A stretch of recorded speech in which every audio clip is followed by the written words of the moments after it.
News Malayalam cross ഫയറിൽ നമുക്കൊപ്പം ഉള്ളത് ഗായത്രി വർഷയാണ്. സ്വാഗതം ഗായത്രി. Thank U.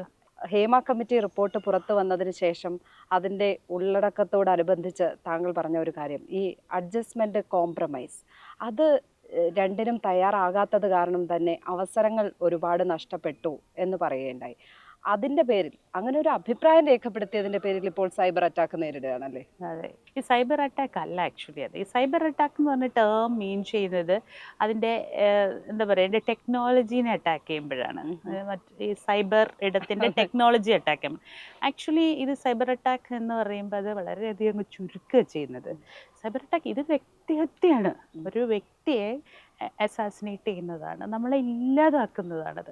ഞാൻ പറഞ്ഞതെന്ന് വെച്ച് കഴിഞ്ഞാൽ വളരെ അന്തസ്സായിട്ട് പറഞ്ഞ, ഭയങ്കര ആത്മാഭിമാനത്തോടു കൂടിയാണ് ഞാനത് പറഞ്ഞത്. അതായത് ഇവർ ഈ അഡ്ജസ്റ്റ്മെന്റ് വേണം എന്ന് പറയുമ്പോൾ ഇവർ ഈ പറയുന്ന അഡ്ജസ്റ്റ്മെന്റ് എന്താണ്, എങ്ങനെയാണ് എന്നുള്ളത് പോലും അറിയാത്തൊരു പ്രായം എന്ന് പറഞ്ഞിട്ടാണ് ഞാൻ പറഞ്ഞത്. ആ പ്രായത്തിൽ ഞാൻ വളർന്നു വന്ന് ഒരു അന്തരീക്ഷത്തിൻ്റെ, ഒരു രാഷ്ട്രീയ സംഘടനാ പ്രവർത്തനത്തിൻ്റെ ഒക്കെ ഉള്ളൊരു ബാക്കപ്പിൽ എന്നെ മോൾഡ് ചെയ്ത സിസ്റ്റത്തിൻ്റെ ബേസിൽ ഇങ്ങനെ ഒരു കാര്യം പറഞ്ഞപ്പോൾ ഒറ്റ സെൻറ്റൻസിൽ ചേട്ടാ ഞാൻ ഈ പടം ചെയ്യുന്നില്ല എന്ന് പറഞ്ഞ് തിരിച്ചു പോകുന്ന ആളാണ് ഞാൻ. അതിൻ്റെ ബാക്കി ഒരു ചർച്ചയ്ക്ക് പോലും എൻ്റെ സാംസ്കാരിക നിലവാരം അനുവദിച്ചിട്ടില്ല. അത്രയും എക്സ്പ്ലെയിൻഡ് ആയിരുന്നു അത്. അങ്ങനെ പറഞ്ഞൊരു കാര്യം അതിൻ്റെ റീൽസ് പോലെ കൊച്ചു കൊച്ചു കൊച്ചു ക്യാപ്സ്യൂൾസ് എടുത്തിട്ടിട്ട് അതിൻ്റെ അടിയിൽ 2000, 3000, 5000 കമൻറ്റ്സ്. ഇത്ര ദാരിദ്ര്യമായിരുന്നു ഡയറക്ടർക്ക്, അല്ലെങ്കിൽ എന്തൊക്കെയോ ആണ്. ആരോ ഒരാൾ പറഞ്ഞിരിക്കുന്നു, ജഗതി ചേട്ടൻ വന്നിട്ട് എൻ്റെ റൂമിൽ തട്ടുന്നത് അയാൾ കണ്ടിട്ടുണ്ട്, കോടതി പറയാം. ജഗതി ചേട്ടൻ എന്ന് പറയുന്ന വ്യക്തി എന്നോട് പെരുമാറിയിട്ടുള്ളത് ഏറ്റവും മാന്യമായി പെരുമാറിയിട്ടുള്ള ഒരു വ്യക്തിയാണ്, അങ്ങനെ പെരുമാറിയിട്ടുള്ള വ്യക്തിയാണ്. അപ്പോൾ ഇത്തരത്തിൽ നുണകളുടെ ആഭാസം ഒരു വ്യക്തിയെ അറ്റാക്ക് ചെയ്യുന്നുണ്ടെങ്കിൽ ഞാൻ കേസ് കൊടുക്കുകയാണ്. കാരണം ഞാൻ ഇതിനു മുമ്പ് ഒരു സൈബർ അറ്റാക്ക് അനുഭവിച്ച ആളാണ്. ഭയങ്കര ഭീകരമാണ്. ഒരു മൊമെൻറ്റിലൊക്കെ തോന്നിപ്പോകും ഇതിനെയൊക്കെ സർവൈവ് ചെയ്ത് ജീവിക്കുന്നതിൽ നല്ല ആത്മഹത്യ ചെയ്യുന്നതാണ്. അത്രയധികം നമ്മളെ അങ്ങ് വ്യക്തിഹത്യ ചെയ്ത് നമ്മുടെ സെൽഫ് എസ്റ്റീം എവിടെ, ഞാൻ ആരാ എന്നിങ്ങനെ നമ്മൾ പതറിപ്പോകുന്ന അത്ര മോശമായുള്ള ഭാഷാ പ്രയോഗങ്ങളാണ്. ഇങ്ങനെ ഉണ്ടോ മലയാളി, ഇത്ര സംസ്കാരശൂന്യമായിട്ടുണ്ടോ മലയാളി എന്ന് തോന്നുന്ന രീതിയിലുള്ള ഭാഷാ പ്രയോഗങ്ങളാണ്. അതിനുശേഷം 30 വർഷമായി. ആ 30 വർഷം ഇൻഡസ്ട്രിയിൽ ഇതേ അന്തസ്സോടുകൂടി കഥാപാത്രങ്ങൾ ചെയ്തിട്ടുള്ള ആളാണ് ഞാൻ. അപ്പോൾ അങ്ങനെ നമുക്ക് സ്ട്രോങ് ആയി നിൽക്കാൻ പറ്റും, അങ്ങനെ നിൽക്കാൻ പറ്റും. ചൂഷണങ്ങൾ ഒരുപാടുണ്ട്, ഇല്ലെന്നല്ല. പക്ഷേ നല്ല സ്ട്രോങ് ആയിട്ടങ്ങ് നിന്ന് കഴിഞ്ഞാൽ ഒരു 15 വർഷത്തിനപ്പുറത്ത് എന്നോട് ആരും ചോദിച്ചിട്ടില്ല, ഇത്തരത്തിൽ പെരുമാറിയിട്ടില്ല. അപ്പോൾ അവസരങ്ങൾ പോകുമായിരിക്കും, നമ്മളിലേക്ക് എത്താതെ അവസരങ്ങൾ പോകുമായിരിക്കും. പക്ഷെ നമ്മൾ ആ വർക്ക് പ്ലേസ് ചെന്ന് കഴിഞ്ഞാൽ നമ്മളോട് ഒരിക്കലും അവള് അങ്ങനെയാണ്. അപ്പം ഇത് പറയുമ്പോൾ തന്നെ എനിക്ക് എൻ്റെ കൂടെ ഒരു കാര്യം ചേർക്കണം. ഞാൻ ആദ്യം അഭിനയിക്കുന്ന സിനിമ CID ഉണ്ണികൃഷ്ണൻ BA ജയറാമിൻ്റെ സിസ്റ്ററിൻ്റെ ക്യാരക്ടർ. അതിൻ്റെ ഡയറക്ടർ രാജസേനൻ സാറാണ്. സാറാണ് എനിക്ക് പേര് മാറ്റുന്നത്. എൻ്റെ ഒഫീഷ്യൽ നെയിം സുജു എന്നാണ്. അങ്ങനെ സാറ് സജസ്റ്റ് ചെയ്ത 3 പേരുകളിലൊന്നാണ് ഗായത്രി എന്നുള്ളത്. പക്ഷെ അപ്പോഴും സാർ എന്നോട് പറഞ്ഞു, വളരെ സ്ട്രോങ് ആയിട്ട് സാർ പറഞ്ഞു. അന്ന് ഞാൻ SFIയിലൊക്കെ വളരെ സജീവമാണ്. അപ്പോൾ നമുക്ക് ആ വിപ്ലവ വീര്യത്തിൽ നമ്മൾ എന്ത് കാര്യം സംസാരിച്ചാലും അഭിപ്രായം പറയും. അപ്പോൾ സാർ എന്നോട് പറഞ്ഞത്, ഈ ഭൂമി ആകാശത്തിന് കീഴിൽ എന്ത് പറഞ്ഞാലും സുജുവിന് അതിൻ്റെ അകത്തൊരു അഭിപ്രായം പറയാനുണ്ട്, നല്ലതാണ്. അപ്പോൾ ഒരു കാര്യം, എനിക്ക് ഒറ്റ കാര്യം പറയാനുള്ളൂ, സിനിമയിൽ അതിമോഹങ്ങളൊന്നും വെക്കരുത്. സുജുവായിട്ട് എവിടെ വരെ പോകാൻ പറ്റുമോ അത്രയേ സിനിമയിൽ ആഗ്രഹിക്കാൻ പാടുള്ളൂ. അഭിപ്രായമുള്ളവർക്കുള്ള ഒരിടമല്ല എന്നുള്ള സൂചനയാണോ? അഭിപ്രായമല്ല, അതിമോഹങ്ങൾ പാടില്ല എന്നാ പറഞ്ഞത്. അഭിപ്രായം പറയരുതെന്നല്ല പറഞ്ഞത്. അഭിപ്രായം പറയുക, ദാറ്റ്സ് ഗുഡ്. ബട്ട് അതിമോഹങ്ങൾ വേണ്ട. അതിമോഹം വെക്കുമ്പോഴാണ് പലതരത്തിലുള്ള ചൂഷണങ്ങളുണ്ട്. നമ്മൾ പണ്ടൊക്കെ പറയില്ല, ആശയുണ്ടല്ലേ നിരാശയുള്ളൂ എന്ന് പറയുന്ന പോലെ സാർ ഒരു ജനറൽ, ഒരു കാരണവരുടെ സ്ഥാനത്ത് നിന്ന് പറഞ്ഞു തന്ന കാര്യമാണ്. ഇപ്പം തന്നെ റിപ്പോർട്ടിലും നമ്മൾ മീഡിയ ചർച്ച ചെയ്യുമ്പോഴും എത്ര 1000 പേര് സിനിമയിൽ ക്യാപ്റ്റൻസി രംഗത്ത് ഈ കാലഘട്ടത്തിനിടെ 96 വർഷത്തിൻ്റെ ഒരു റിപ്പോർട്ടാണ് ഇത് വരുന്നത്. അപ്പോൾ ഈ കാലഘട്ടത്തിനിടയിൽ എത്രയോ ആൾക്കാരുണ്ട് നമ്മൾ ലിസ്റ്റ് ചെയ്യാം. 15 പേരുടെ പവർ ഗ്രൂപ്പ് എന്നാണ് പറഞ്ഞത്. 15 പേരുടെ പവർ ഗ്രൂപ്പാണ് ഈ വേണ്ടാത്തൊക്കെ കാണിക്കുന്നതെന്നാണ് പറയുന്നത്. അതിൻ്റെ അകത്തൊക്കെ ഡിബേറ്റബിൾ അല്ലെങ്കിൽ നമുക്ക് ആരൊക്കെ എന്തൊക്കെയെന്നൊക്കെ ഉള്ളത് ചർച്ച. 15 പേര് ചെറിയ ശതമാനമാണ് അതിൽ. പക്ഷേ അല്ല, ഞാൻ പറഞ്ഞത് ഇത്രയും റിപ്പോർട്ടിന്റെ അടിസ്ഥാനത്തിൽ 15 പേരുടെ ഒരു പവർ ഗ്രൂപ്പ് എന്ന് പറയുമ്പോൾ അതായിരിക്കാം, അതാണ് എന്ന് വിശ്വസിക്കാം. അപ്പോഴും അത് ചെറിയ ശതമാനമാണ് ഈ അധീശത്വം കാണിക്കുന്നത്, പ്രശ്നങ്ങൾ ഉണ്ടാക്കുന്നത്. ഞാൻ അതിലാണ് പറയുന്നത്. ഭൂരിപക്ഷമല്ല. ഭൂരിപക്ഷം ഇതിൽ വിഷമിക്കുന്നവരാണ്.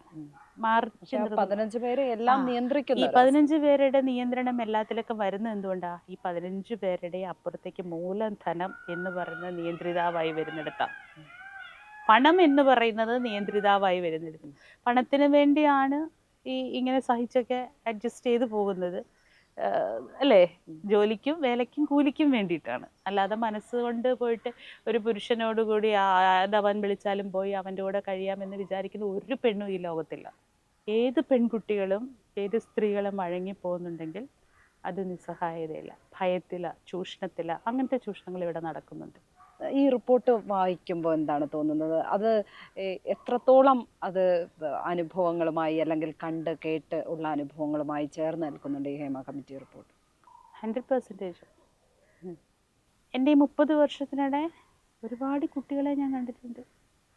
രാത്രി കാലങ്ങളിൽ ഹോസ്പിറ്റലിൽ കൊണ്ടുപോയി എന്ന് പറഞ്ഞ് പിറ്റേ ദിവസം ക്ഷീണിച്ച് അവശയായി വന്നിരിക്കുന്ന പെൺകുട്ടികളെ, 16, 17 വയസ്സുള്ള പെൺകുട്ടികളെ ഞാൻ കണ്ടിട്ടുണ്ട്. എന്താ ചോദിക്കുമ്പോൾ ജലദോഷ, പനിയ എന്നൊക്കെയാണ് അവരുടെ അമ്മയും കുട്ടിയൊക്കെ പറയുന്നത്. പക്ഷേ റൂമർ ഇറങ്ങുമല്ലോ, ലൊക്കേഷനിൽ റൂമർ ഇറങ്ങുമല്ലോ. ഇത്ര ക്രൂരമായി ചെറിയ കുട്ടികളോടൊക്കെ അങ്ങനെ പെരുമാറാൻ എന്ത് ധൈര്യമാണത്?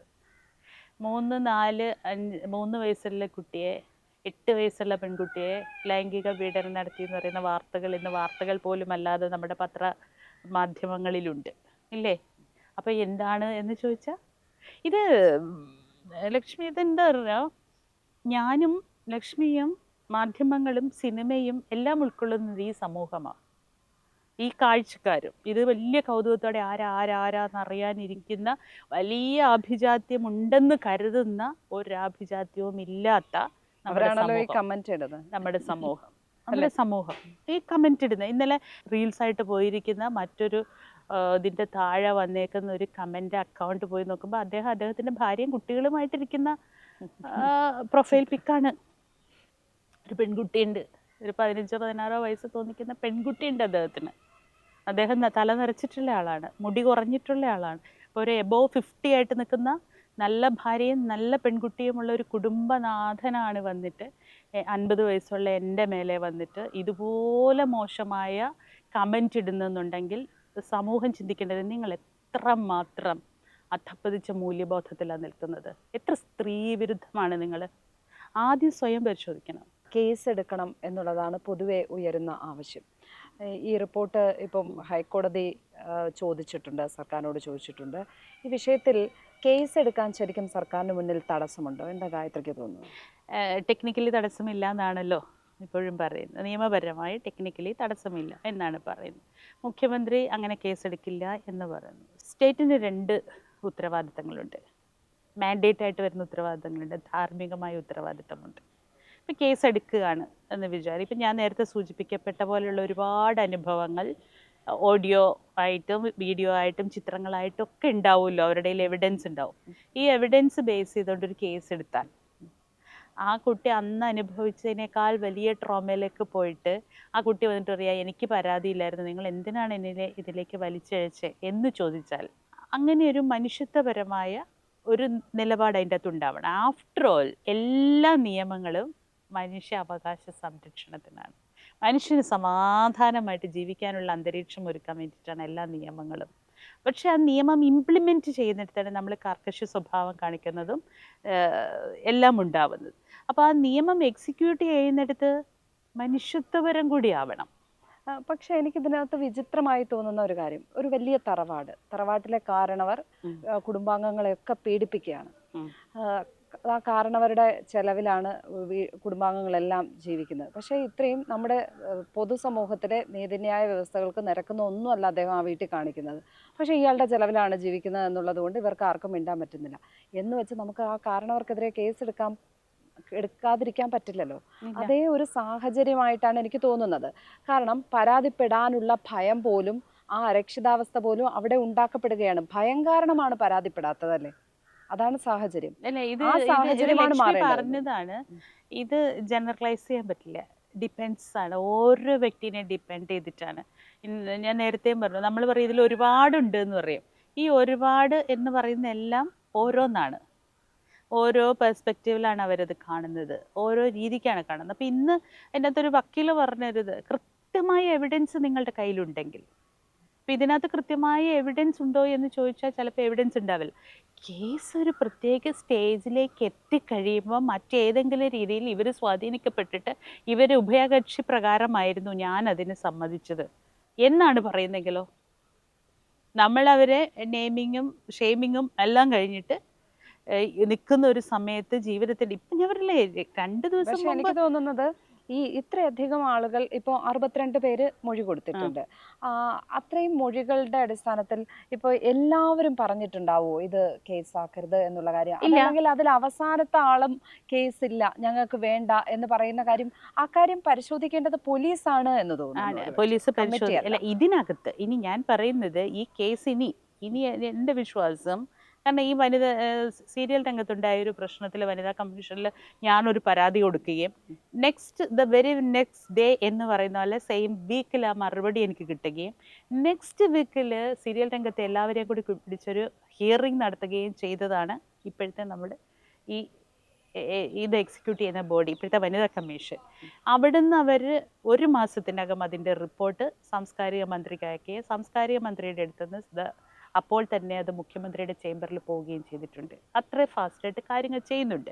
ഇത് ഇത്രയും സംഭവിച്ചിരിക്കുന്നത് കൊണ്ട്, ഇത്രയും ആയിരിക്കുന്നത് കൊണ്ട് തന്നെ കൃത്യമായ രീതിയിലുള്ള നടപടികൾ ഉണ്ടാകും. പല രീതിയിലുള്ള ഒരു കാര്യം മുന്നോട്ട് വയ്ക്കുമ്പോൾ അതിൻ്റെ എറർ ആൻഡ് കറക്ഷൻ പ്രോസസ്സ് ഉണ്ട്. ഈ എറർ ആൻഡ് കറക്ഷൻ പ്രോസസ്സിനകത്ത് നിന്നിട്ട് ഇതിലേക്ക് വരും. അപ്പം ലക്ഷ്മി ചോദിച്ചു, വനിതാ കമ്മീഷൻ പറഞ്ഞ ഈ ICC കുറിച്ച് പറഞ്ഞത് കൊണ്ട് പറയാം, ICC വനിതാ കമ്മീഷൻ പറഞ്ഞത് പ്രകാരം ഈ റിപ്പോർട്ടിന്റെ അടിസ്ഥാനമായി തുടർ നടപടിയായി ഞങ്ങളത് ചെയ്യാൻ തുടങ്ങി. ഹൈക്കോടതി നിർദ്ദേശവും ഉണ്ടായിരുന്നു, രൂപീകരിച്ചു. പക്ഷേ ഹേമ കമ്മിറ്റി റിപ്പോർട്ട് വായിച്ചു നോക്കിയാൽ ഏറ്റവും പ്രായോഗിക ബുദ്ധിമുട്ട് ICCക്കാണ്. പ്രായോഗിക ബുദ്ധിമുട്ട് പ്രത്യേകമായ ഒരു ട്രിബ്യൂണൽ വേണം എന്നുള്ള ഒരു നിർദ്ദേശത്തിലേക്കാണ്. അതുകൊണ്ട് തന്നെയാണ് ഞാൻ പറഞ്ഞത്, ഞാൻ അത് തന്നെ ഫോക്കസ് ചെയ്തത്. നമുക്കൊരു എറർ ആൻഡ് കറക്ഷൻ ഉണ്ട്. ഒരു കാര്യം മുന്നോട്ട് വെക്കുമ്പോൾ അത് ശരിക്കും സത്യം തന്നെയാണല്ലേ? കമ്മിറ്റി റിപ്പോർട്ടിൽ പറഞ്ഞിരിക്കുന്ന കാര്യം ഈ നന്നായി റൺ ചെയ്തുകൊണ്ടിരുന്ന ഒരു സീരിയലിൻ്റെ അകത്ത് ആദ്യം മുതലേ പ്രശ്നങ്ങളുണ്ട്. ആദ്യം മുതലേ ഫിനാൻഷ്യൽ ഇഷ്യൂസ് ഉണ്ട്. പല ടേംസ് അവർക്ക് ഇഷ്ടമുള്ള പോലെ അവർ ആദ്യം പറയും നമ്മളോട്, ഷെഡ്യൂൾ കഴിയുമ്പോൾ ഇപ്പോൾ 10 ദിവസം ഒരു ഷെഡ്യൂൾ നമ്മൾ വർക്ക് ചെയ്യണേ, 10 ദിവസം കഴിയുമ്പോൾ പൈസ തരും എന്ന് പറഞ്ഞു. അപ്പോൾ ഇത് ആദ്യമേ എഴുതി വെച്ചു. 10 ദിവസം കഴിഞ്ഞിട്ടില്ല, ഈ 10 ദിവസം കഴിഞ്ഞിട്ട് അടുത്ത ഷെഡ്യൂൾ തുടങ്ങി, അടുത്ത ഷെഡ്യൂൾ തീരുമ്പോൾ പൈസ തരുന്നതായി. നെക്സ്റ്റ് ഷെഡ്യൂളിൽ 1 മാസവും 20 ദിവസവും ആയിപ്പോയി കണക്ക് അല്ലേ. ഞാൻ ഇന്ന് പണിയെടുത്താൽ ഇനി 1 മാസം 20 ദിവസം കഴിഞ്ഞിട്ടാണ് എനിക്ക് പൈസ കിട്ടുന്നത്. എല്ലാം ബുദ്ധിമുട്ടുള്ളവരാണ് ഈ രംഗത്ത് പണിയെടുക്കുന്നത്. അപ്പം അങ്ങനെ പണിയെടുക്കുന്നു.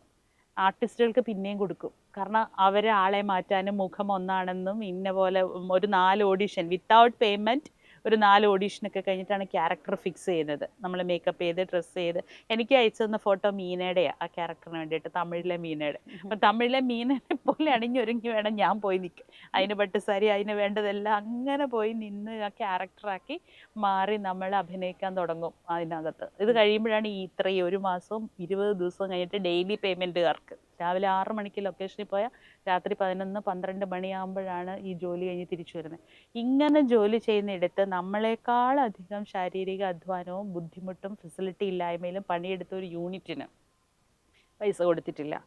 അവരെന്തോ പറഞ്ഞു എന്ന് പറയുന്നതിൻ്റെ പേരിൽ, എന്തോ പറഞ്ഞു എന്നല്ല, അതിൻ്റെ അടിസ്ഥാനം തുടങ്ങിയ വെച്ചാൽ ഫെഫ്കയുടെ ഇനാഗുറേഷൻ ഇവിടെ നടന്നപ്പോൾ ഫെഫ്ക യൂണിയൻ ഇനാഗുറേഷൻ നടന്നപ്പം അതിൻ്റെ ചീഫ് അന്ന് ലീവ് എടുത്ത് പകരം ഒരാളെ ആക്കിയിട്ട് ഫെഫ്കയുടെ യൂണിയൻ്റെ ഇനാഗുറേഷന് പോയി.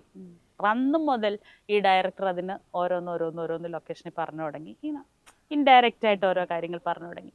യൂണിറ്റിനോടെ പണിയെടുക്കാനുള്ളൊരു അവസ്ഥയില്ല, പൈസയും കിട്ടുന്നില്ല എന്ന് പറഞ്ഞാൽ അവർ പണി മതിയാക്കി. എന്നിട്ടും പൈസ കിട്ടുന്നില്ല. അവർ ഫെഫ്ക യൂണിയനിൽ പരാതി കൊടുത്തു. ട്രിവാൻഡ്രത്തുള്ള എല്ലാ സംവിധായകരും, എല്ലാ പ്രൊഡക്ഷൻ എക്സിക്യൂട്ടീവ്സും, എല്ലാ റൈറ്റേഴ്സും ഉൾപ്പെടെയുള്ള 125-ലധികം ആൾക്കാർ ആ ലൊക്കേഷനിൽ അന്ന് വന്നു. അവർ രാവിലെ 10 മണിക്ക് വന്നിട്ട് ഞാനൊക്കെ ഡ്രസ്സ് മാറാൻ നിൽക്കുമ്പോൾ അവർ പറയും. അപ്പം ഞാൻ ചോദിച്ചു, ഇനി എന്താ ഷൂട്ട് നടക്കില്ലേ, ഇപ്പോൾ ഷൂട്ടിനൊന്നും ഒരു പ്രശ്നമില്ല, ഡ്രസ്സ് മാറിക്കോ, റെഡി ആയിക്കോ, ഡയറക്ടർ പറയുമ്പോൾ പോയി സീനിൽ നിന്നോണം എന്ന് അവർ നമ്മളോട് പറയുന്നു. ഉച്ചയ്ക്ക് 1 മണി വരെ 1:30 വരെ ഈ ഓൾ ടീം വെയിറ്റിംഗ് ഫോർ ആ ഡയറക്ടറോട് സംസാരിക്കാൻ വേണ്ടി. ഡയറക്ടർക്ക് സീൻ ബ്രേക്കിലൊക്കെ വേണമെങ്കിൽ ഇവരോട് കാര്യം പറയാവുന്നതാണ്. പക്ഷേ പോട്ടെ, ഡിസ്റ്റർബ് ചെയ്യേണ്ട, ക്രിയേറ്റീവ് ജോബാണ്, ബ്രെയിൻ ഉപയോഗിക്കേണ്ടതാണ്, അതിൻ്റെ ഇടയിൽ ഡിസ്റ്റർബൻസ് വേണ്ട. ലഞ്ച് ബ്രേക്കിൽ ഈ ഡയറക്ടർ അവിടെ എൻട്രി ആവുന്ന വിത്ത് പോലീസാണ്. ലോക്കൽ സ്റ്റേഷനിൽ നിന്ന് ഒരു കോൺസ്റ്റബിളുമായിട്ടാണ് ഡയറക്ടർ എൻ്റർ ചെയ്യുന്നത്. ഡയറക്ടർ സംസാരിക്കുന്നില്ല, പോലീസ് സംസാരിക്കുന്നു. ഇയാൾ സമാധാനമായിട്ട് ഇവിടെ ഷൂട്ട് ചെയ്തുകൊണ്ടിരിക്കുകയായിരുന്നു. നിങ്ങൾ എന്തിനാണ്, ഇതിൻ്റെ ഇടയിൽ പ്രശ്നമുണ്ട്, തൊഴിൽ ലംഘനമാണിത്, അതുകൊണ്ട് അതൊന്നും പറ്റില്ല, നിങ്ങളെല്ലാവരും പൊയ്ക്കോ. അപ്പോൾ ഇദ്ദേഹത്തിൻ്റെ ഗുരുസ്ഥാനത്ത് ഉൾപ്പെടെ നിൽക്കുന്ന സംവിധായകരും ടെക്നീഷ്യൻസും അവിടെ വന്നു കഴിഞ്ഞപ്പോൾ അവരുടെ ഒരു റെസ്പെക്റ്റും ഇല്ലയെന്ന് മാത്രമല്ല, അദ്ദേഹത്തിനൊരു വളരെ സൗഹാർദ്ദപരമായി സംസാരിക്കാമല്ലോ, അല്ലെങ്കിൽ കാര്യം പറയാമല്ലോ. പോലീസുമായിട്ട് വന്നു, പോലീസിനവിടെ എന്താ റോള്? അപ്പം ഞാൻ ചോദിച്ചു, സാർ ഇവിടെ ഒരു ലോ ആൻഡ് ഓർഡർ ഇഷ്യൂ ഇല്ല, പോലീസ് എന്താ ഇവിടെ? ഇനി അഥവാ പോലീസ് വന്നാൽ നിങ്ങൾ രണ്ട് സൈഡ് കേട്ടിട്ട് സംസാരിക്കണം. ഇവിടെ ഒരു തൊഴിൽ പ്രശ്നമാണ്, തൊഴിലെടുത്തിട്ട് പൈസ കിട്ടാത്തതിൻ്റെ പ്രശ്നമാണ്. അതുകൊണ്ട് നിങ്ങളത് കാര്യം മനസ്സിലാക്കിയിട്ട് സംസാരിക്കണം. വൺ സൈഡായിട്ട് ഇങ്ങനെ പെരുമാറാം. അല്ല, ഇവർ ഞങ്ങളെ വിളിച്ചു പറഞ്ഞു അവരുടെ തൊഴിൽ തടസ്സപ്പെടുത്തുന്നു എന്ന് പറഞ്ഞതുകൊണ്ടാണ്. ഇപ്പം ഇനി സാറ് വന്ന് അങ്ങനെ ഒരു ലോ ആൻഡ് ഓർഡർ ഇഷ്യൂ ആണെങ്കിൽ ഇതിനകത്തൊരു തർക്കപരിഹാര സെല്ല് വേണം, അതുണ്ടോ എന്ന് ആദ്യം സാറ് അന്വേഷിക്കുക. അതാണ് ലോ ആൻഡ് ഓർഡർ ഇഷ്യൂ. നിലവിൽ നിൽക്കുന്ന ലോയ്ക്ക് വിരുദ്ധമായിട്ട് ഇവിടെ സംഭവിക്കുന്നത് അതാണ്. അതുകൊണ്ട് അതൊന്ന് അന്വേഷിക്കുക എന്നത്. അപ്പോൾ ഈ ICC എന്താണെന്ന് ഈ ഡയറക്ടർക്ക് പേര് പോലും അറിയില്ല. ഇല്ല എന്നുള്ളത് പോട്ടെ, ആ യൂണിറ്റിൽ IC ഇല്ല എന്നുള്ളത് പോട്ടെ, IC അതൊക്കെ ഇപ്പോൾ വേണേൽ റെഡിയാക്കി കൊടുക്കാം. പുള്ളി ഇങ്ങനെ ചുറ്റിലും നോക്കിയിട്ട് ഇത്ര പരിതാപകരമാണ് അവസ്ഥ. ഇത് കേട്ട് പുറത്തുനിന്ന് വേറെ പ്രൊഡ്യൂസേഴ്സിനെയൊക്കെ 1-2 പേരെ അവർ വിളിച്ചു വരുത്തി. അങ്ങനെ പ്രമുഖനായ, ആദ്യം മുതൽ മലയാള സീരിയൽ രംഗത്ത് നിൽക്കുന്ന പ്രമുഖനമായ, നമ്മളൊക്കെ വളരെ റെസ്പെക്ട് ചെയ്യുന്ന ആൾ, സാറിന് വിളിക്കുന്ന ആളാണ് അദ്ദേഹം. അവസാനം ഇതെല്ലാം മാറി ചർച്ചയൊക്കെ കഴിഞ്ഞു. ഒരു ഡേറ്റ് ഉച്ച കഴിഞ്ഞിട്ട് എന്തോ കുറച്ച് പൈസ കൊടുക്കാമെന്ന് പറഞ്ഞു. ഇങ്ങനെയെല്ലാം സെറ്റിലായി കഴിഞ്ഞപ്പോൾ, എല്ലാം പിരിഞ്ഞു കഴിഞ്ഞപ്പോൾ ഇദ്ദേഹം എൻ്റെ അടുത്ത് വന്നിട്ട്, ഗായത്രി, നിങ്ങൾക്ക് ഈ ആർട്ടിസ്റ്റിൻ്റെ കാര്യത്തിലൊക്കെ ഇടപെട്ടാൽ പോരെ, ടെക്നീഷ്യന്മാരുടെ കാര്യത്തിൽ എന്തിനാണ് ഇടപെടുന്നത്? ഞാൻ പറഞ്ഞു, സാർ ഇത് തൊഴിലാളി പ്രശ്നമല്ലേ സാർ, നമ്മൾ പണിയെടുക്കുന്നിടത്ത് ഒരു തൊഴിലാളി പ്രശ്നമല്ലേ, നാളെ ആർട്ടിസ്റ്റിൻ്റെ പ്രശ്നം വരുമ്പോൾ നിങ്ങളും ഇടപെടണം, അങ്ങനെയാണ് നമ്മൾ വിചാരിക്കുന്നത്. അതൊന്നും വേണ്ട, നിങ്ങൾക്ക് എന്തെങ്കിലും പ്രശ്നമുണ്ടെങ്കിൽ ആത്മയിൽ പോയി പറഞ്ഞാൽ മതി. ഇപ്പം ആത്മ റിപ്പോർട്ടിൽ പ്രതിസ്ഥാനത്താണ് അല്ലേ, നിങ്ങൾ ആത്മയിൽ പോയി പറഞ്ഞാൽ മതി എന്നാണ് ആ പ്രൊഡ്യൂസർ പറഞ്ഞത്. ചുരുക്കത്തിൽ എന്താണെന്ന് വെച്ചാൽ, നെക്സ്റ്റ് ഷെഡ്യൂളിൽ ഞാൻ അറിയാതെ എനിക്ക് പകരം വേറൊരാൾ ആ സീരിയൽ വന്ന് അഭിനയിച്ചു. ഇത് ഒറ്റപ്പെട്ട സംഭവമല്ല. ഇത് ആരെങ്കിലും ഡിമാൻഡ് ചെയ്തിട്ടുണ്ടെങ്കിൽ, ആരെങ്കിലും എന്തെങ്കിലും ഒരു കാര്യം പറഞ്ഞിട്ടുണ്ടെങ്കിൽ, എനിക്കൊരു വർക്ക് പ്ലേസിൽ ഒരു ഫെസിലിറ്റി വേണമെന്ന് പറഞ്ഞിട്ടുണ്ടെങ്കിൽ, ഇത്തരം കാര്യങ്ങളിൽ നമ്മളൊരു അഭിപ്രായ സ്വാതന്ത്ര്യം പ്രകടിപ്പിച്ചിട്ടുണ്ടെങ്കിൽ, ഡയറക്ടർ ഉൾപ്പെടെയുള്ളവരെ മാറ്റുന്ന പ്രവണതയാണ് ഇവിടെയുള്ളത്. പൂ പറിക്കുന്ന ലാഘവത്തിൽ മാറ്റുക. ഒരാളുടെ തൊഴിൽ എവിടെ? അയാളുടെ ഭരണഘടനാപരമായി ഉള്ള അവകാശമാണത്, തൊഴിലവകാശം. ആത്മയെ കംപ്ലൈൻറ്റ് ചെയ്തില്ലേ ഗായത്രി? ആത്മയിൽ ഞാൻ മെയിൽ അടിച്ചു, ഒരു റിപ്ലൈ എനിക്ക് വന്നില്ല. പക്ഷേ FEFKA federation B Unnikrishnan sir വിളിച്ചിട്ട് എന്നോട് കംപ്ലൈൻറ്റ് ചോദിച്ചു. എന്താണെന്ന് ചോദിച്ചു. സാർ ആ മൊമെൻറ്റ് മുതൽ എന്നെ വിളിച്ചുകൊണ്ടിരുന്നിട്ട് എന്താണ് ഗായത്രി പ്രശ്നം എന്ന് ചോദിച്ചു. കംപ്ലൈൻറ്റ് എഴുതി തരാൻ പറഞ്ഞു. ഞാൻ ഫെഫ്കയിൽ കംപ്ലൈൻറ്റ് കൊടുത്തു. ഫെഫ്ക അത് വനിതാ കമ്മീഷന് റെക്കമെൻഡ് ചെയ്ത് ലെറ്റർ അയച്ചു. അപ്പോൾ അതിനുശേഷം പിന്നെ സീരിയൽ ഉണ്ടായിട്ടില്ല? അതിനുശേഷം സീരിയൽ ഉണ്ടായിട്ടില്ല. സീരിയലിൽ എന്നെ വിളിച്ചിരുന്നു, അപ്പോൾ എല്ലാ ചാനലുകാരും വിളിച്ചു. പക്ഷേ ഞാൻ ഇപ്പോൾ സീരിയൽ ചെയ്യുന്നില്ല. എന്തിനാണ്? ആ സീരിയൽ ചെയ്യുന്നതുകൊണ്ട് എൻ്റെ സാമ്പത്തിക കാര്യങ്ങൾ മുഴുവൻ നിവർത്തിക്കാൻ പറ്റുന്നില്ല എന്നുള്ളതൊരു വാസ്തവമാണ്. നമ്മളിങ്ങനെ രണ്ട് തലയും കൂട്ടി മുട്ടിച്ച് പോകാൻ ബുദ്ധിമുട്ടുന്ന പോലെയാണ് നമ്മുടെ അതിൻ്റെ അകത്ത് സെക്യൂരിറ്റി. പക്ഷേ ഒരാൾക്ക് 160 രൂപയാണ് 4 നേരത്തെ ഭക്ഷണം. ഇപ്പോൾ 160 രൂപയ്ക്ക് ഒരാൾ 4 നേരം എങ്ങനെ ഭക്ഷണം കഴിക്കും? പ്രൊഡ്യൂസർക്ക് പൈസ കിട്ടുന്നില്ല എന്നാണ്. ശരിയാണ്, പല സീരിയലുകളും നഷ്ടത്തിലാണ്. പക്ഷേ ഒരു ചാനലിൻ്റെ ഭീമമായ സമയം മുഴുവൻ സീരിയലുകൾ കാണിച്ചുകൊണ്ടിരിക്കുമ്പോൾ ആ ബിസിനസ് ലാഭകരമല്ല എന്ന് പറയാൻ പറ്റില്ല. സീരിയലുകൾ കാണിക്കുന്ന ചാനലുകളുടെ ചില ചാനലുകൾ മുഴുവൻ സമയവും സീരിയലുകളാണ്. അങ്ങനെ കാണിക്കുന്ന ചാനലുകൾക്ക് അത് ലാഭകരമല്ലാഞ്ഞിട്ടല്ല അവരങ്ങനെ കാണിച്ചുകൊണ്ടിരിക്കുന്നത്. അതിൻ്റെ ആ പാർട്ട് ഓഫ് ദി പ്രോഫിറ്റ് പ്രൊഡ്യൂസർക്ക് കിട്ടണം. അപ്പോൾ ആ ഒരു പ്രതിഷേധത്തിന്റെ ഭാഗമായിട്ടാണോ അപ്പോൾ അഭിനയിക്കേണ്ട? തീർച്ചയായിട്ടും ആത്മഹത്യാപരമാണെന്ന് എനിക്കറിയാം. ഞാൻ ഒരാൾ ഇതൊന്നും പറഞ്ഞിട്ട് ഇവിടെ ആരും കേൾക്കാൻ പോകുന്നില്ല. കാരണം സീരിയലിനകത്തു നിന്നുള്ളവർ തന്നെ എന്നോട് പറഞ്ഞ കാര്യം, ഇത് ചോറ് കഴിച്ചിട്ടുണ്ടെങ്കിൽ അതിന് നന്ദി വേണം. ഇത്രയും വർഷം ഗായത്രി ഈ ചോറാണ് കഴിച്ചത്. ഞാൻ പറയുന്നത് ചോറാണ് കഴിച്ചത്, പക്ഷെ നമ്മൾ ചെയ്യുന്ന തൊഴിലിടത്തിൻ്റെ മാന്യതയും അവകാശവും ഇതിലും ഭംഗിയായിട്ട്, ഇതിലും സുന്ദരമായിട്ട് പണിയെടുക്കാനുള്ള ചില ലോ ആൻഡ് ഓർഡേഴ്സ് അവിടെ വരണം അല്ലേ? ചില മാനദണ്ഡങ്ങൾ ഉണ്ടാവണം. ടാലൻറ്റഡ് ആണ്, ഗിഫ്റ്റഡ് ആണ്. ലോകത്തിൽ എവിടെയും ഇല്ലാത്ത അത്ര ഗിഫ്റ്റഡ് ആയിട്ടുള്ള ആൾക്കാർ ജോലി ചെയ്യുന്ന ഏറ്റവും ജനകീയമായ ഒരു മാധ്യമമാണ് സീരിയൽ. വളരെ അന്തസ്സായിട്ട് കൊണ്ടുപോകാൻ പറ്റുന്ന, ജനങ്ങൾ അന്തസ്സായിട്ടിരുന്ന് കാണാൻ പറ്റുന്ന, ജനങ്ങളെ ഏറ്റവും നല്ല രീതിയിൽ ഇൻഫ്ലുവൻസ് ചെയ്യാൻ പറ്റുന്ന കണ്ടന്റുകൾ കൊടുക്കാൻ പറ്റുന്ന, ഇപ്പം ഈ പറഞ്ഞ പോലെ നമ്മൾ പറഞ്ഞില്ലേ സമൂഹത്തിൽ, ഈ ഇൻ്റർവ്യൂവിൻ്റെ ആദ്യം തന്നെ നമ്മൾ പറഞ്ഞു സമൂഹത്തിൻ്റെ മൂല്യശോഷണം. പക്ഷെ ആ സമൂഹം ഒരുപാട് പഠിക്കുന്നുണ്ട് മാധ്യമങ്ങളിൽ നിന്ന്. ആ പഠനത്തിന് ഉപയുക്തമാകുന്ന രീതിയിൽ നല്ല കണ്ടന്റുകൾ കൊടുക്കാൻ പറ്റുന്ന ഏറ്റവും ജനകീയ മാധ്യമ സീരിയലാണ്. അതിൻ്റെ വർക്ക് പ്ലേസ് കുറച്ചുകൂടി മാന്യമായിരിക്കണം. ഒരാളെ സമരം ചെയ്യുന്നെങ്കിൽ ആ സമരത്തിലാണ് ഞാൻ, തീർച്ചയായും സമരത്തില്ല. എനിക്കറിയാം ഇതിൻ്റെ താഴെ വരുന്നത് കളിയാക്കലുകൾ മാത്രമായിരിക്കും. പക്ഷേ മീശമാധവനിലെ സരസു എന്ന് പറയുന്ന കഥാപാത്രമാണ് ഏറ്റവും കൂടുതൽ സെലിബ്രേറ്റ് ചെയ്യപ്പെട്ട ഒരു കഥാപാത്രം അല്ലേ? ആ കഥാപാത്രം ചെയ്തപ്പോഴുള്ള അനുഭവം, അത് ഒരുപക്ഷെ കഥാപാത്രത്തിന് പുറത്തേക്കും അങ്ങനെ ഗായത്രിയുടെ ക്യാരക്ടറിനെ ആരെങ്കിലും തെറ്റിദ്ധരിച്ചിട്ടുണ്ടോ? ആരെങ്കിലും തെറ്റിദ്ധരിച്ചിട്ടുണ്ടോ എന്ന് ചോദിച്ചാൽ എനിക്കതറിയില്ല. അത് തെറ്റിദ്ധരിക്കാനുള്ള എവിഡൻസസ് ഒന്നും ഞാൻ കൊടുത്തിട്ടില്ല. എന്തെങ്കിലും ഒരു കാര്യം വേണ്ടേ തെറ്റിദ്ധരിക്കാൻ? ആ കഥാപാത്രം ഇത് നമ്മുടെ ഈ സിനിമയിലെ വില്ലന്മാരെ നമ്മൾ വില്ലന്മാരായി കാണുന്ന, അല്ലെങ്കിൽ അങ്ങനെ വിചാരിക്കാറുണ്ട്. ഞാൻ അതുകൊണ്ടാണ് ചോദിച്ചത്. അല്ലെങ്കിൽ സിനിമയിൽ വലിയ ഡയലോഗ്സ് പറയുന്ന നായകന്മാരെ, ഹീറോകളെ നമ്മൾ ജീവിതത്തിലും അവരങ്ങനെയാണെന്ന് വിചാരിക്കാറുണ്ട്. ഞാൻ പറഞ്ഞത് ആ സരസു എന്ന് പറയുന്ന ക്യാരക്ടർ ഏതെങ്കിലും തരത്തിൽ തെറ്റിദ്ധരിച്ച് ആളുകൾ സംസാരിച്ചിട്ടുണ്ടോ? അല്ലെങ്കിൽ ഈ സിനിമയിൽ തന്നെ ഇത്തരം വിവിധങ്ങളായ അനുഭവങ്ങളിലൂടെ കടന്നു വന്നിട്ടുണ്ടോ? അപ്പൊ അങ്ങനത്തെ അപ്രോച്ചസ് ഒക്കെ ഉണ്ടായിട്ടുണ്ടോ?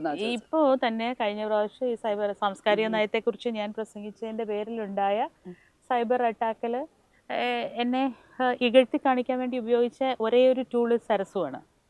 അല്ലാതെ ഗായത്രി അല്ല.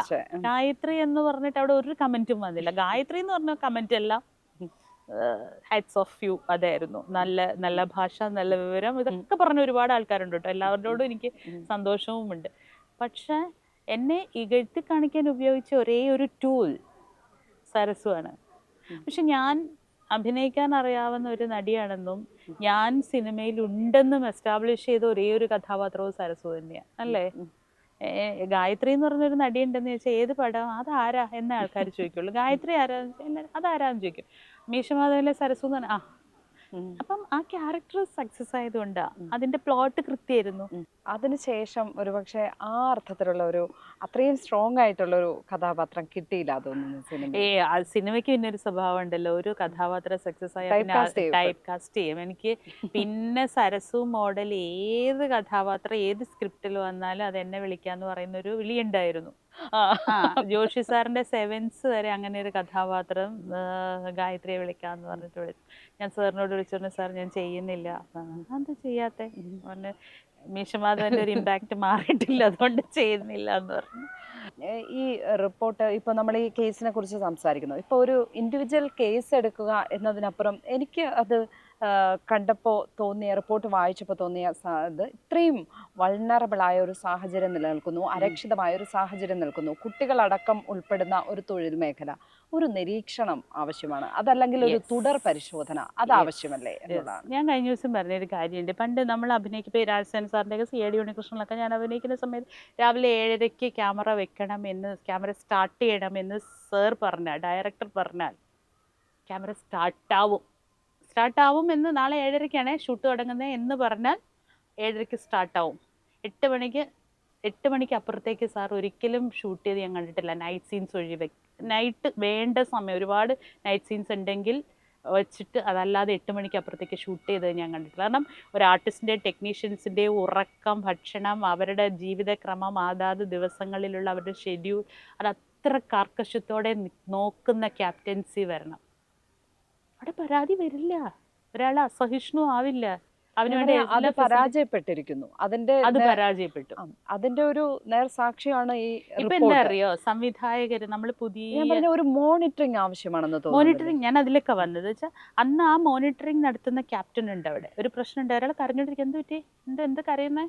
തലവേദനയാ. മരുന്ന് കൊടുത്തോ? അത് മരുന്ന് കൊടുത്തത് അതിട്ട് പിന്നെ അടുത്ത ഷൂട്ടുള്ളൂ, അത് പരിഹരിക്കും. ഇപ്പൊ ഒരാൾ ഹാർട്ട് അറ്റാക്കാന്ന് പറഞ്ഞാൽ കൊണ്ടുപോ, ആശുപത്രി കൊണ്ടുപോ, ആക്ഷൻ എന്ന് പറയുന്ന രീതിയിലേക്ക് സ്ലേവറി ജോബായി മാറി ഈ പറയുന്ന സംവിധായകർ. കാരണം ഇപ്പോൾ പുതിയ കുട്ടികൾ വരുന്നു, പുതിയ സിനിമകൾ സംഭവിക്കുന്നു എന്നുള്ളത് ശരിയാണ്.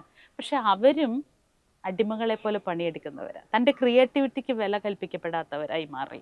എൻ്റെ കയ്യിൽ ഞാനൊരു സംവിധായകനാണ്, എൻ്റെ ക്രിയേറ്റിവിറ്റിക്ക് വാല്യൂ ഉണ്ട്, ഞാൻ പറയുന്ന ചിട്ടവട്ടങ്ങളിൽ എൻ്റെ യൂണിറ്റ് പണിയെടുക്കുക. ക്രിയേറ്റർ അല്ല ഇപ്പം ക്യാപ്റ്റൻ, മണിയാണ് ക്യാപ്റ്റൻ. അപ്പോൾ ഈ പണം ആര് കൈകാര്യം ചെയ്യുന്നു, പണം ഇങ്ങോട്ട് ആര് കൊണ്ടുവരുന്നു, ആരുടെ പേരിൽ വിൽപ്പന നടക്കുന്നു, ഇത് മാത്രമേ മാനദണ്ഡമുള്ളൂ. അപ്പോൾ അതിന് മുകളിലുള്ള ഒരു മോണിറ്ററിങ്, അതിന് മുകളിൽ ശക്തമായ ചിട്ടകൾ, ഇങ്ങനെ വേണം എന്നുള്ള ടൈം ഷെഡ്യൂൾ ഉൾപ്പെടെയുള്ള ചട്ടങ്ങൾ. ഇപ്പോൾ ഒരാളെ രാത്രി പണിയെടുക്കണം, നൈറ്റ് സീൻസ് ആണെങ്കിൽ അയാൾക്ക് പകൽ റെസ്റ്റ് കൊടുക്കണം. അല്ലാതെ പകൽ മുഴുവൻ പണിയെടുത്തിട്ട് രാത്രിയും കൂടി നീ പണിയെടുക്കണം എന്ന് പറയുന്ന അതൊക്കെ ഉണ്ട്, പക്ഷെ അതൊന്നും പ്രായോഗികമാവുന്നില്ല.